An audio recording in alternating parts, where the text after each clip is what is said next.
Hey friends! If you've been around for a while, you know I'm all about growing food, reducing toxins, and supporting our bodies naturally. But behind the scenes, I've also been on a personal journey with food and health that I haven't talked much about. Several months ago, I started a carnivore diet, hoping it might help with some lingering health stuff I was dealing with. Spoiler alert, it didn't. What I learned in that process changed not just how I approach my health, but how I show up as a nutritional therapy practitioner. So if you're feeling stuck, confused, like you're doing everything right, but it still isn't working, or you're just curious about my experience with the carnivore diet, this video is for you. Let's start with why I even did carnivore in the first place.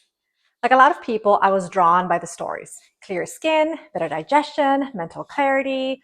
Those are all great outcomes anyone would want. But when I heard that the carnivore diet can help with autoimmune illness, I was sold. I will leave a video link in the description if you want to hear more about my journey with an autoimmune illness. As someone who has been managing illness with diet and lifestyle changes alone, I was curious. I had some lingering symptoms and wanted to experience deeper healing. So I thought, if this works so well for others, maybe it could be the missing piece for me too.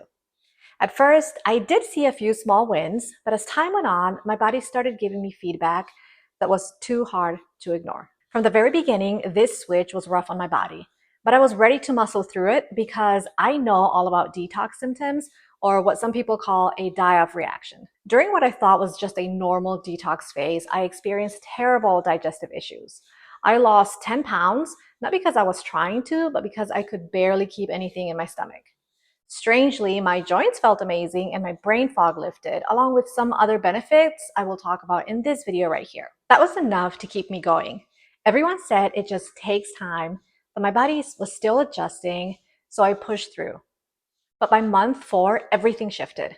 My energy crashed, my mood was off, the pain came back worse than before, I regained the 10 pounds plus another 10, and I started fearing food. No matter what I ate, I felt sick.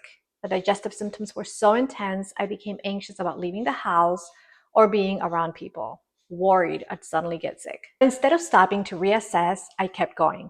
I told myself I just needed more time, that maybe I wasn't doing it clean enough or long enough. I was doing the more restrictive form of carnivore known as the lion diet. I tried different supplements, added more fats and electrolytes, but I only seemed to be getting worse. And deep down, I knew it wasn't working. And still, I didn't want to quit because quitting felt like failure. But now, looking back, that moment when I finally stopped ignoring what my body was telling me, that was actually the beginning of a whole new kind of healing. I want to share 5 big lessons I took away from this experience, not just as a person navigating her own health, but as a nutritional therapy practitioner who helps others do the same. Lesson number 1, self-trust is the real health hack. My body was speaking, I just wasn't listening. There were clear signs that this way of eating wasn't working for me, but I pushed through because I wanted it to be the answer. Quick caveat here. I didn't jump into carnivore from a standard American diet. I'd actually been following the GAPS diet for several years to manage my autoimmune symptoms. So my body was already used to eating whole, nourishing foods. That's important to mention because the symptoms I experienced weren't just detox from cutting out processed food or sugar cravings. My body wasn't missing junk food. It was crying out for help. There's a moment in every journey where you have to ask, am I doing this because it's working for me or because I'm afraid to stop? And I had reached that moment. I was tired, not in a detox way, not in a your body is adapting way, just tired, physically, emotionally, and mentally. And I kept ignoring it. I told myself to push through because other people were thriving on carnivore. But deep down, I knew something wasn't right. Quitting was me saying, I hear you, body. I trust you. That might sound small, but for me, that was huge. I learned that trusting my own body was more important than listening to other influencers who just keep telling us to push through. Lesson number 2, quitting isn't failing, it's evolving. There's this unspoken pressure, especially in the health space, to never quit. If you quit, it means you're weak. You didn't try hard enough. But the truth is, not quitting when something clearly isn't working, that's the real failure. Letting go of carnivore wasn't about giving up.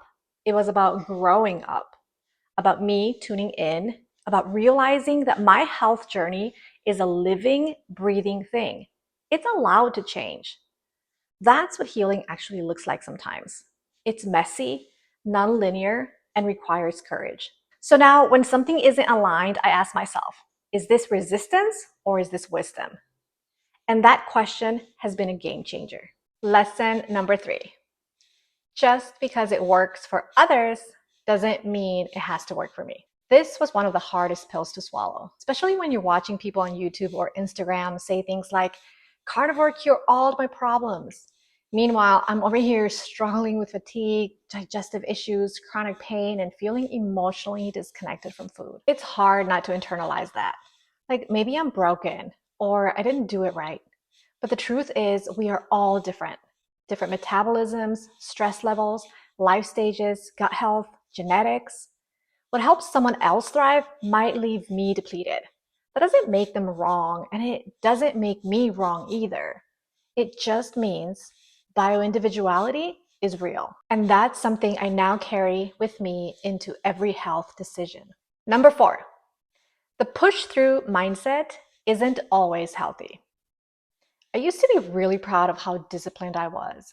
Like if I could just stick to this perfectly, it would finally fix all my problems. But at some point, I realized that what I thought was discipline was actually me ignoring my body.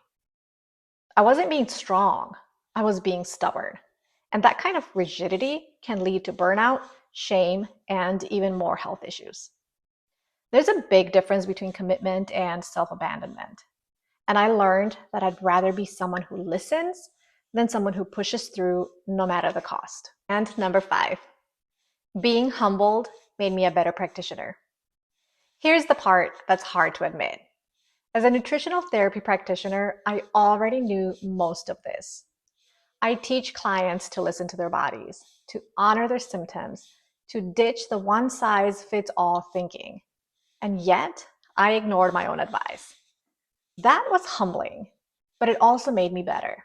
Because now I don't just bring information to the table, I bring empathy. I understand what it's like to override your own knowing. I understand how convincing it can be to believe that one way of eating is the only way. And when a client comes to me struggling, I can say, hey, I've been there too. You're not broken. Let's figure this out together. That's not a weakness in my practice. It's my strength. So where am I now? After stepping away from carnivore, I didn't just go back to how I was eating before. It's been a slow, intentional journey, one that I'm still on. I decided to see this experience as a reset, like the ultimate elimination diet. And now I'm reintroducing foods gradually, listening closely to how they make me feel, not just physically, but mentally and emotionally too. Food fears are real. And after such a restrictive approach, rebuilding that sense of safety and trust with food has taken time. And instead of chasing a protocol or trying to fit into a label, my focus now is on one thing: healing my gut. Everything I'm doing, every food choice I make is about nourishment, not restriction. I'm focusing on healing foods that support my digestion, calm inflammation, and help my body feel safe again. And that shift in mindset has made a huge difference. It's not always easy. I still have moments where I need to pause, check in, and adjust. But there's more variety now, more flexibility, and more joy. And most importantly, I feel like I'm finally working with my body, not against it. That's the space I want to live in. And that's the kind of healing I want to invite others into as well.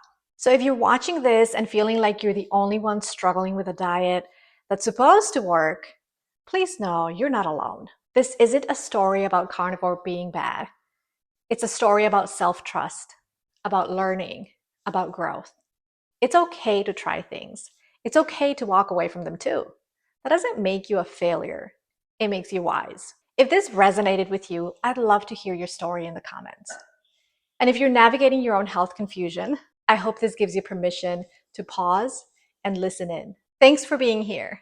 Don't forget to like, share, or subscribe if you want more honest, real talk about food, healing, and self-trust. Until next time, take care of yourself.